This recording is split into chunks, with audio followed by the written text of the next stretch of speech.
பீமாவில் பார்த்தீங்க அப்படின்னா ஆன்லைனில் வந்து கோல்டு காயின் வந்து பர்ச்சேஸ் பண்ணாதீங்க. நேற்று ஒரு வீடியோ வந்து போட்டிருந்தேன். அப்போ தான் வந்து நானே வந்து அதை நோட் பண்ணேன். ஸோ கோல்டு காயினுக்கு வந்து எவ்வளோ வேஸ்டேஜ் எல்லாம் போடுறாங்கன்றதை நோட் பண்ணேன். அதுவும் இல்லாமல் பார்த்தீங்க அப்படின்னா நமக்கு நார்மலாக கோல்டு ரேட் வந்து கம்மியாக கொடுக்குறோம் அப்படின்னு சொன்னாங்க. ஆனால் வந்து கோல்டு காயினுக்கு பார்த்தீங்க அப்படின்னா அந்த ரேட்டு கிடையாது. எக்ஸாம்பிள் பார்த்தீங்க அப்படின்னா 8718 இருக்கா. ஆனால் கோல்டு காயினுக்கு பார்த்தீங்க அப்படின்னா 8899 வந்து கொடுக்குற மாதிரி இருக்குது. பட் ஜுவல்லரிக்கு பார்த்தீங்க அப்படின்னா அதே கோல்டு ரேட் தான் வந்து கொடுத்துட்ருக்காங்க. அது இல்லாமல் வேஸ்டேஜ் மேக்கிங் சார்ஜ் வந்து இல்லாமல் வந்து நம்ம நகை வாங்கிக்கலாம். ஒன்லி பார்த்திங்க அப்படின்னா ஜிஎஸ்டி மட்டும் தான் பே பண்ணுற மாதிரி இருக்குது.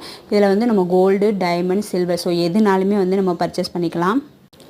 நேற்று ஷார்ட்ஸில் வந்து என்ன ஆஃபர் போட்டேன் அப்படின்னா நேற்று ஆஃபர் ஃப்ரைடேயில் என்ன ஆஃபர் இருந்துச்சு அப்படின்னா 1 கிராமுக்கு வந்து 500 லெஸ் பண்ணுறாங்க. அது இல்லாமல் மார்க்கெட் ரேட்டோட ஒரு 200 வந்து லெஸ்ஸாக இருந்துச்சு. அப்போ மொத்தமாக பார்த்தீங்க அப்படின்னா 1 கிராமுக்கே வந்து எப்படின்னு 700 வந்து லெஸ் ஆகுது. அந்த மாதிரி வந்து ஆஃபர் வந்து ஃப்ரைடேக்கு வந்து கொடுத்துருந்தாங்க. அது வந்து நேற்று வந்து போஸ்ட் போட்டிருந்தேன். ஸோ வீடியோ ஷார்ட்ஸ் வந்து போட்டிருந்தேன். ஸோ நிறைய பேருக்கு வந்து யூஸ்ஃபுல்லாக இருந்துச்சு அப்படின்னு சொன்னாங்க. அப்போ தான் வந்து ஒரு சப்ஸ்கிரைபர் வந்து கமெண்ட் பண்ணாங்க. ஸோ கோல்டு காயினுக்கு பார்த்தீங்க அப்படின்னா வேஸ்டேஜ் வந்து இவ்வளோ போடுறாங்களா. அதுவும் இல்லாமல் கோல்டு ரேட்டோட கோல்டு காயினுக்கு வந்து ரேட் வந்து டிஃப்ரெண்ட்டாக இருக்குது. ஸோ அதையும் நீங்கள் மென்ஷன் பண்ணிடுங்க அப்படின்னு சொன்னாங்க. ஸோ அது எல்லாமே சேர்த்து வந்து தேடி செல்வி சேனலில் வந்து லாங் வீடியோ வந்து போட்டிருக்கேன். ஸோ பீமா கோல்டில் வந்து ஆன்லைன் பர்ச்சேஸ் பண்ணுறீங்க, கோல்டு காயின் பர்ச்சேஸ் பண்ணுறீங்க அப்படின்னா தயவு செஞ்சு வேண்டாம் அப்படின்னு தான் நான் வந்து சொல்லுவேன். ஏன்றது வந்து அந்த வீடியோ பார்த்தா உங்களுக்கு தெரியும். அது இல்லாமல் வந்து கோல்டு ஜுவல்லரி இல்லை டைமண்டு எதுனாலுமே வந்து பர்ச்சேஸ் பண்ணிக்கலாம். சில்வர் கூட பர்ச்சேஸ் பண்ணிக்கலாம். நீங்கள் வேஸ்டேஜ் இல்லாமல் வந்து நீங்கள் எடுத்துக்கலாம். அப்புறம் முக்கியமான கொஸ்டின் வந்து கேட்டிருந்தீங்க. 25,000க்கு மேலே தான் வந்து நீங்கள் பர்ச்சேஸ் பண்ண முடியும். இதில் வந்து கோல்டு காயின் வந்து இருக்குது. ஸோ நிறைய பேர் இல்லை அப்படின்னு சொல்லி கமெண்ட் பண்ணுறீங்க.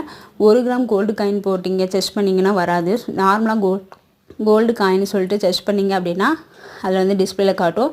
ஆனால் அடியில் போகும். ஃபஸ்ட்டு 8 கிராமு 50 கிராமு ஸோ அந்த மாதிரிலாம் வந்துட்டு 4 கிராம் 2.5 கிராம்லாம் வந்துட்டு லாஸ்ட்டில் வந்து 1 கிராம் வந்து வரும்.